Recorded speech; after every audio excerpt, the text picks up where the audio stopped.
اب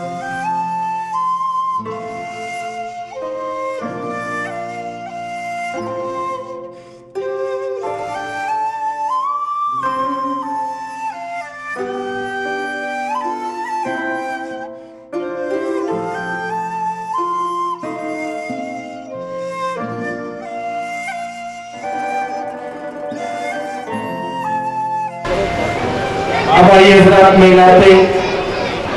مصطفیٰ کے بعد تقریر کی فرمائش کروں گا جناب مولانا الطاف صاحب سے کہ وہ تشریف لائیں اور اپنی بہترین انداز میں تقریر سے ہم سامعین کے قلوب کو منور و مجلہ فرمائیں۔ ان کے آنے سے قبل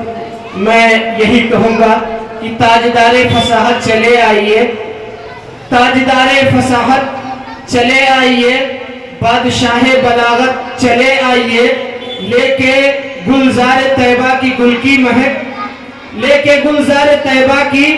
گل کی مہک، مشک بار خطابت چلے آئیے، مشک بار خطابت چلے آئیے۔ حضرت کا استقبال نعرہ تکبیر اور نعرہ رسالت کی چھاؤں میں کریں کہ نعرہ تکبیر، نعرہ رسالت، جشن غوث الورا، جشن غوث الورا، علماء اہل سنت، نعرہ تکبیر، نعرہ رسالت۔ محترم حضرات، السلام علیکم ورحمۃ اللہ وبرکاتہ۔ نحمده ونصلي على رسوله الكريم، اما بعد، اعوذ باللہ من الشیطان الرجیم، بسم اللہ الرحمن الرحیم۔ الا ان اولیاء اللہ لا خوف علیہم ولا هم يحزنون، صدق اللہ مولانا العظیم وصدق رسولہ النبی الکریم، ونحن ولا ذلك لمن الشاهدين والشاكرين والحمد لله رب العالمين۔ باد توحید کے مدوانوں، شمع رسالت کے پروانوں، حیدر کرار کے شہدائیوں، غوث اعظم کے عقیدت مندوں، غریب نواز کے فدائیوں، مخدوم سگنا کے چاہنے والوں، مرکز اہل سنت فاضل بریلوی کے متوالوں، آئیے سب سے پہلے سب سے گنبد میں آرام فرمانے والے آقا سید الثقلین، نبی الحرمین، امام القبلتین، سید ابرار و خیار، شہنشاہ ذی وقار، کائنات کے اولین فصل بہار، رہبر اعظم، قائد اعظم، نیر اعظم، سیاح لامکان، مالک انس و جان، حبیب پروردگار جناب احمد مصطفیٰ محمد مصطفیٰ صلی اللہ تعالی علیہ وسلم کی مقدس بارگاہ میں نہایت عقیدت و محبت کے ساتھ اپنی غلامی کا ثبوت دیتے ہوئے درود شریف پیش فرمانے کی سعادت حاصل کریں۔ اللہم صلی علی سیدنا شفیعنا مولانا محمد بارک وسلم، صلاۃ و سلام علیک یا رسول اللہ صلی اللہ تعالی علیہ وسلم۔ محترم حضرات، آج ہم جس کی محفل میں بیٹھے ہوئے ہیں،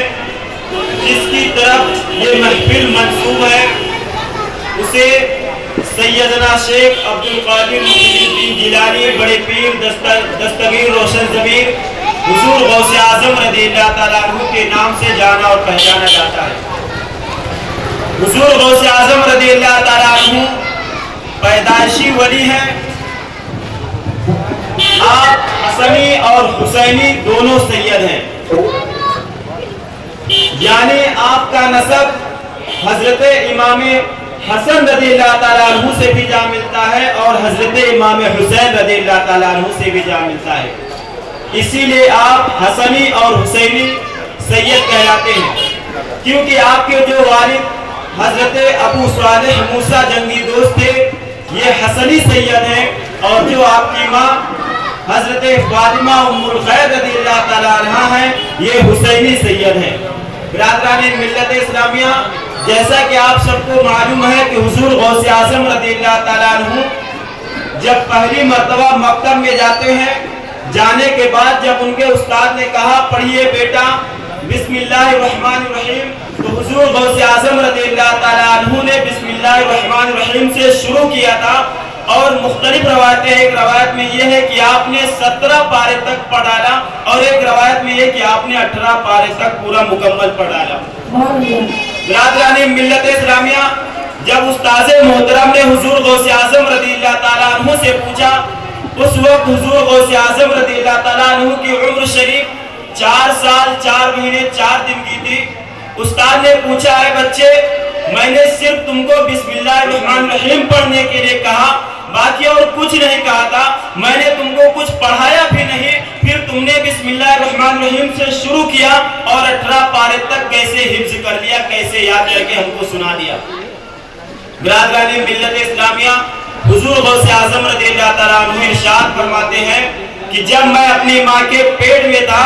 تو میری ماں روزانہ ان پاروں کی تلاوت کیا کرتی تھی، وہ کوئی بھی کام کیا کرتی تھی لیکن قرآن مجید کی تلاوت کیا کرتی تھی۔ جب میں پیٹ میں تھا تو ان آیتوں کو، ان قرآن مجید کی تلاوتوں کو سنا کرتا تھا اور یاد کر لیتا تھا۔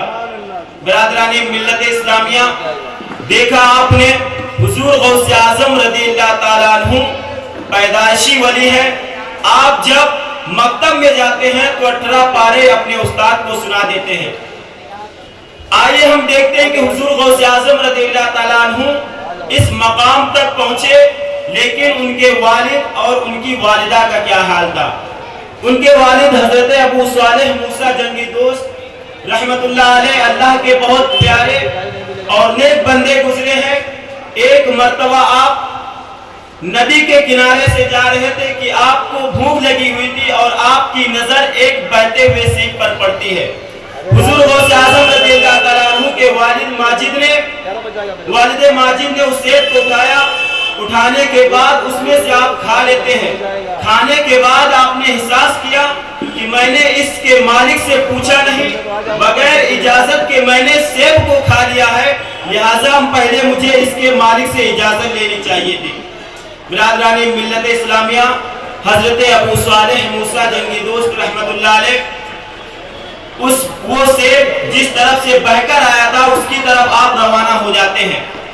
آپ کافی دور تک جب جاتے ہیں تو آپ کی نظر پڑتی ہے کہ سیب کا باغ نظر آتا ہے اور باغ کا ایک پیڑ اس ندی میں لٹکا ہوا ہے، اس کی ڈالیں اس ندی میں لٹکی ہوئی ہے۔